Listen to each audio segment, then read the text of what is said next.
coaching. I go to speak at a luncheon yesterday. Boosters. So I told them we're having a press conference today. They said, he's going to make this decision whether he's staying or going. 3/4. All right, everyone. Welcome today to the Dee Events Center for this special press conference for Damian Lillard. I'm Paul Goulet, Media Relations Director here for Weber State Athletics. I want to thank you all for coming and supporting Weber State and Damian in this exciting day. We'll first turn the time over to Damian, and then we'll hear from Coach Ray, and then we'll be able to have some questions after that. Somebody over. All right, Danny. How are you, buddy? First of all, I want to thank everybody for coming, showing me support on this day. First of all, I want to thank my teammates for supporting me since I've been here from day one. My coaches as well. I don't think I could have been in this position without them, especially when I broke my foot. I thought that was the time when everybody really picked me up because I was kind of down on myself and kind of unsure about everything because I had never been hurt before. So that just let me know that this program was all about family and everything. And it goes back to when Nick Hansen was here and Trevor Morris and Steve Panos and everybody else. So I'm thankful for them. And I'm just glad that I've spent the last 4 years here and I've built relationships with a lot of people, my teammates, my coaches, the training staff. Joe Bass was one of the main people that was with me, rehabilitating my foot. And I couldn't thank him enough because my recovery was way better than I ever expected. Dr. Harrison, I could go down the list. There's a whole bunch of people that I could thank for helping me get to where I am right now. And after the season, I had the time to think about everything and kind of rewind on the season. And everybody knew that I was in position where I could stay at Weber State or enter the draft. And after talking to Coach Ray and my family and giving it a lot of thought, I decided to declare myself eligible for the 2012 NBA draft.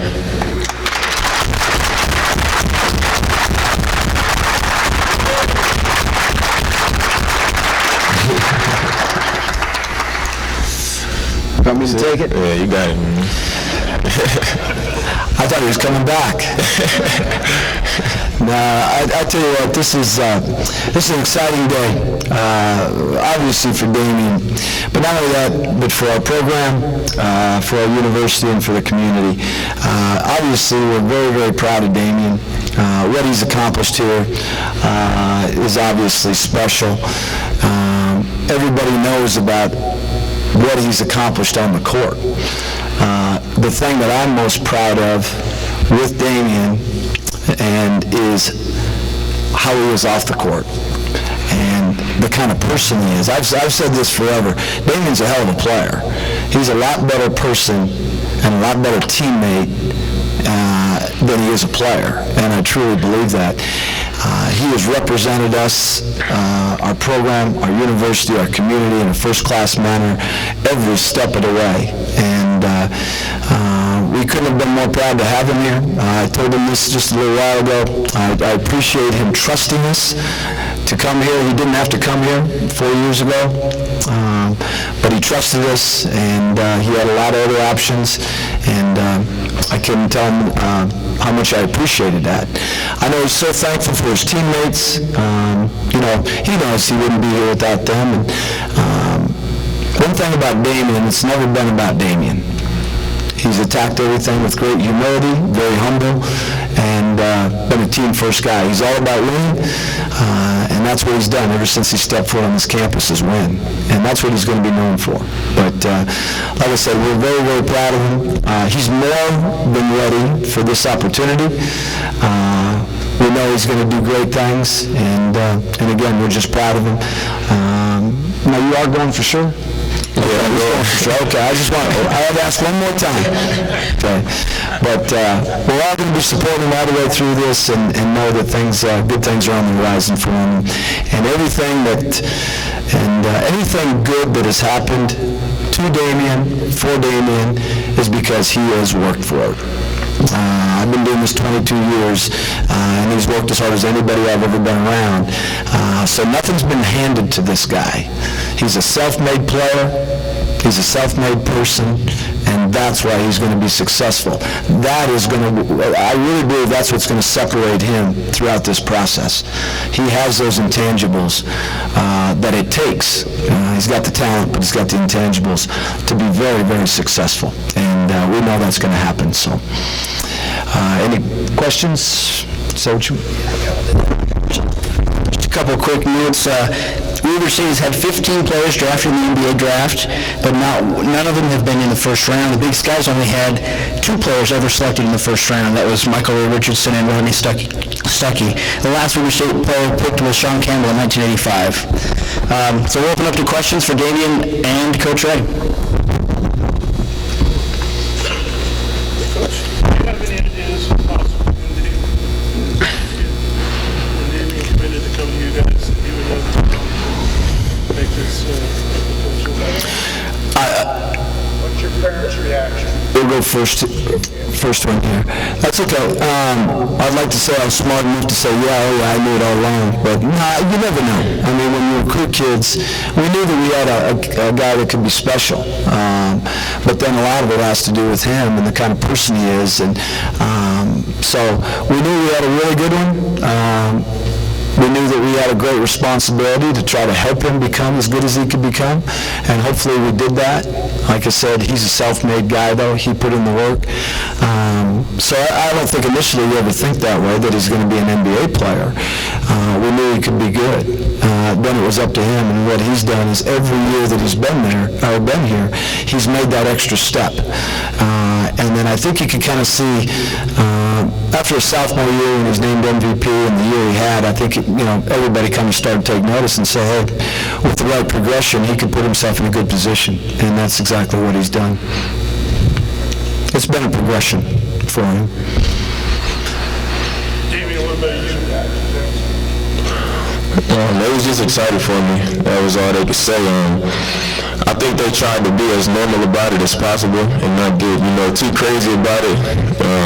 Because I'm not the type of guy that get, too high or too low. And I think they handled it the same way. They just kind of said, that they was excited for me, but that was kind of what they left it at.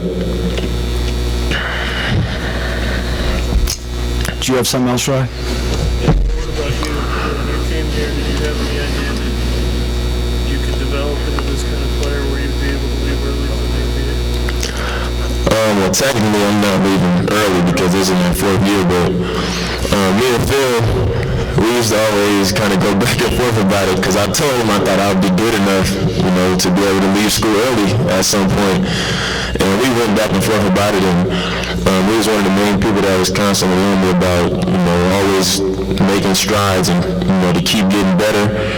And, I think the more that he was on me, I kind of felt like he believed it. That's why he kind of pushed me so hard. And I started to believe it more and more. So I think between him being on me and me believing in myself so much, I think I kind of felt like I had it in me all along. He just helped me bring it out. I was wondering if you had any highlight, either first one or team, sort of comes to your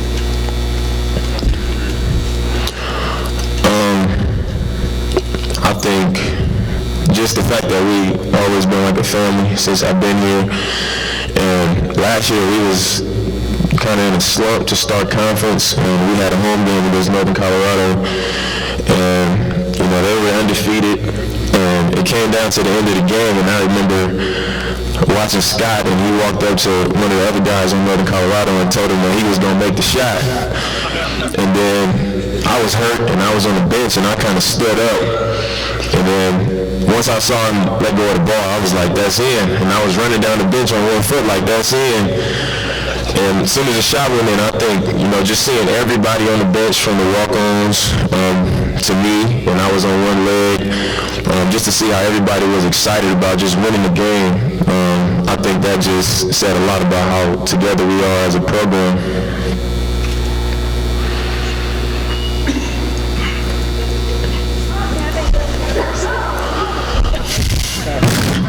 No, I have two younger brothers, but they're not really into basketball. They're more football players, so.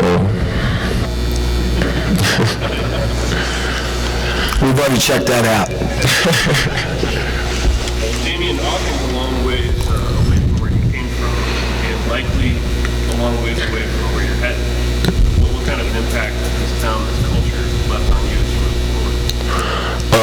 surprise some people, but I think it fit me more than Oakland actually did, based on how I was raised in my family.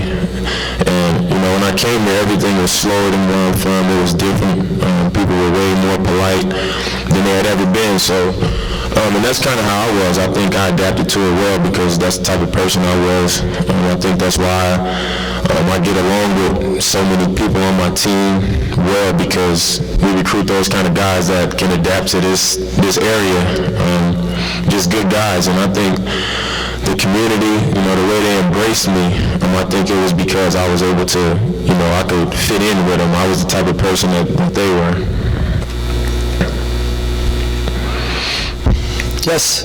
I can yell loud enough. When you first came here, Damian, we sat with you at the table. You had some good objectives. One of them was, of course, become a better basketball player. The other one was to finish. You close to finishing that, or what is your goal? I'm close to finishing, and with everything that's going on with, you know, the NBA draft process, it's kind of tough to, you know, to juggle both of them, but it's definitely a priority for me to finish school.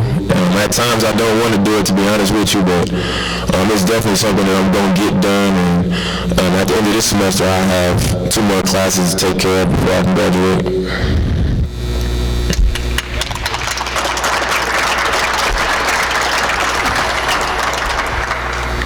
Any other questions?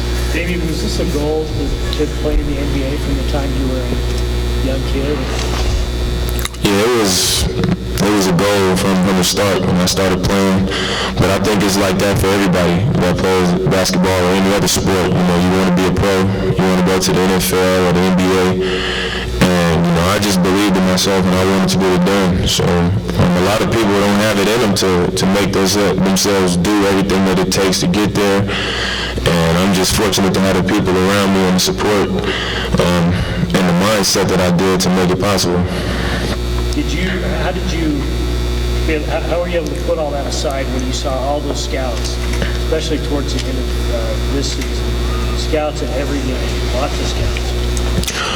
I knew what I had to do to be successful, and just working on my game and focusing on winning games and doing what I could do to help the team is what allowed me to be able to score 25 points or whatever it was. I think just focusing on the team and winning games and doing what got me to that point and doing the things that, you know, drew me that attention from NBA scouts. As long as I stuck to what I had been doing the entire time, I thought I could help myself. What do you think when you see these mock drafts that have you top 10, top point guard taking, stuff like that?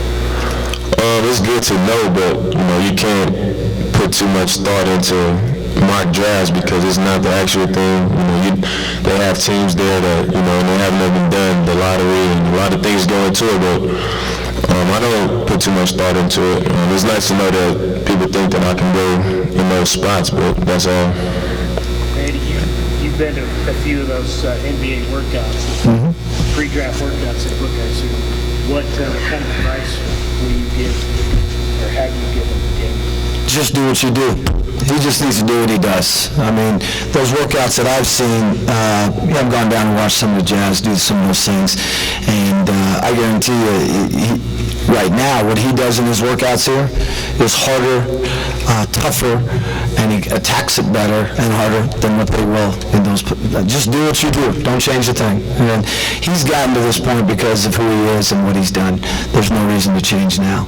And he's going to do very, very well in those things. He will show very well. All he wants to do is play. He doesn't care about anything but playing. So it's right up his alley to get to those workouts and show what he can do. He'll be obviously more than fine. And I think when teams get around him and see what kind of worker he is and how intense he is about it and his passion for it, I think it's only going to help his stock. When you were watching Damian progress as a player, how much did you change a little bit in your coaching at his time?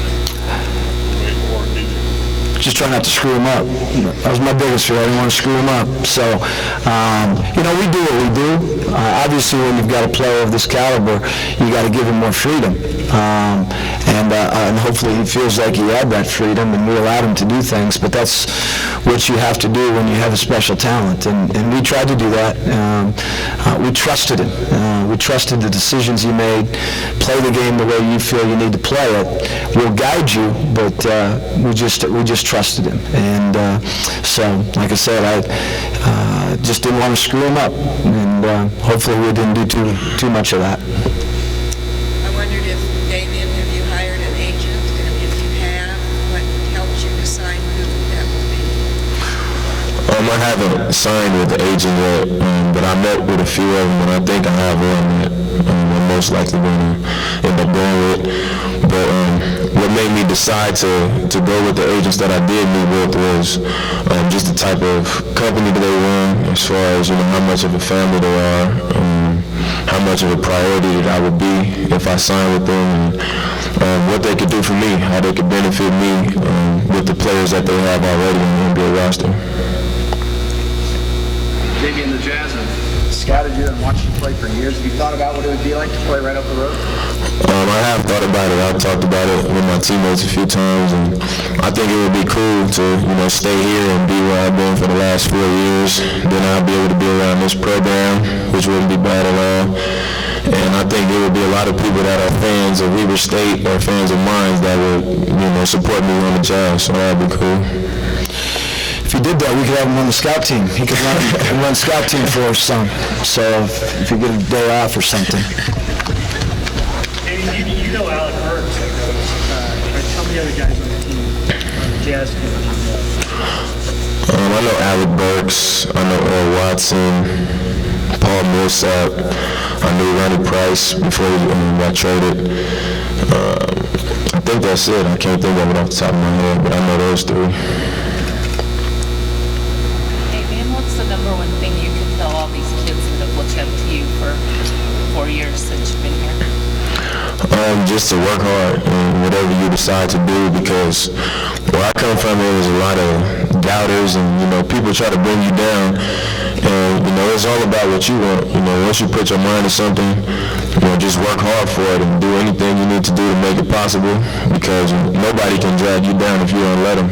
And just growing up, people will tell you what you can't do, but, I came here, people told me to go to a bigger school, but I did what I wanted to do, and they said, no, you won't be able to go pro if you go to Weber State. You won't be able to play in the tournament, you won't be able to play against Kentucky and all these other teams, but I did what I wanted to do, because I felt like, I could do whatever I want to do in my life at Weber State, and once I put my mind to it, I think I took off from there, and now I got a chance to play in the NBA. You've always been someone that's set goals for yourself, and so now that you've reached probably one of your biggest goals you've ever had, I'm sure you've got other goals that you want to accomplish. What are those goals? I want to be Rookie of the Year, and some people might say I'm crazy, but that's just something that I've set out for myself. I don't want to just make it to the NBA. I've told Bill plenty of times that I want to play in the NBA, and I want to make something of myself. I don't just want to get there, because a lot of people do that and then they just fade away after 2 or 3 years maybe. But I want to be Rookie of the Year, and I want to be there on All-Star Weekend one day, and that's just what I set out for myself. I want to do it. Tell them about when you first heard about Weber State. Oh yeah, I was telling Paul earlier about a funny story. I used to play an NCAA basketball game, and I always would create a player and send him to Weber State so I could take a small school to the national championship. And it was before I had even heard of Weber State before, but my brother brought it up to me how I used to do it all the time a few weeks back, and I thought that was kind of a funny story that it was Weber State and I ended up coming here. So. Damian, when you evaluated all this and were trying to decide, this obviously a tough decision, did the fact that it looked like you were going in the first round, and the fact in the lottery, did that kind of weigh heavily? Was that kind of a tipping point for you on whether to stay or go? Once I knew that I was kind of in the top half of the first round, I think that made the decision kind of easier. It's just the fact that everything here has been so great to me that it was kind of hard to leave behind, but it's something that I just couldn't pass up, that type of opportunity. There are a lot of guys in the NBA that are physically really talented, but a lot of times what separates them is what's between their ears. Mentally, do you think you're ready for this? And do you think you can separate yourself from other point guards? Yeah, mentally I know I'm ready for sure. I'm for sure ready physically too. I know I got a lot of improving to do and workouts and everything leading up to whenever I'll be in the NBA, but I know I'm ready for it. Randy, can you talk a little bit about just the mental side of Damian? Because that seems like that's a big part of the game. Yeah, no question about it. The fun thing for me is, since we've had Damian since he was a freshman, is to see his maturity grow each year. And you can just see it coming and coming and coming. And I do think that's a big part of it. You know, kids, how they handle all this, especially that first year of being in the NBA. All of a sudden, you've got some money, you've got some freedom. It's a whole new, now it becomes a business. And you've got to have some maturity to be able to handle those things. Damian's ready. He is more than ready for that. He's ready for the financial situation. He's the tightest kid I've ever been around. I'm not sure, you know, he told me the other day, he said, I don't think I need to get a new car, I just need to fix my windows or something in it. It's like, damn, you might want to look at something, just, you know, even if it's a Civic or something. But he's more than ready for all that because he's so focused on playing. All he cares about is playing basketball. He's not into the other stuff that goes with it. And there's a lot of stuff that goes with the hanger-oners and the people that want a piece of you. That's not what's important to him. He's all about playing the game, practicing, becoming better. That's been his focus, and he's going to maintain that focus. All he cares about is playing, and when you have that, then he's going to obviously handle everything really, really well. So Damian, how excited are you that this is a full-time job? It will be very soon. I'm excited about it. I'm more anxious right now to get to the workouts and get to the draft and then, you know, get playing. I think that's the main thing that I'm focused on. Everybody is asking me, was I nervous about this announcement and all of this stuff, but I never really was because I don't see it as much of a big deal because I'm more concerned with the workouts and proving myself.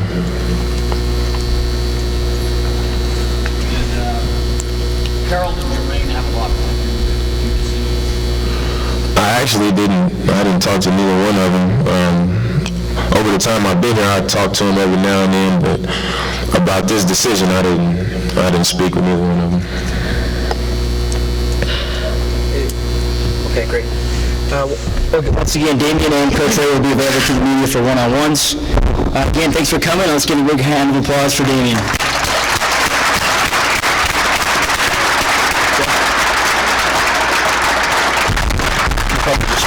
Good job. Great job. Thanks, man. Thank you.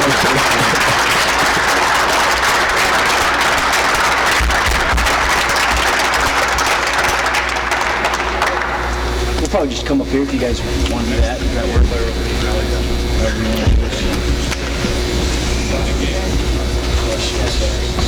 All right, Randy.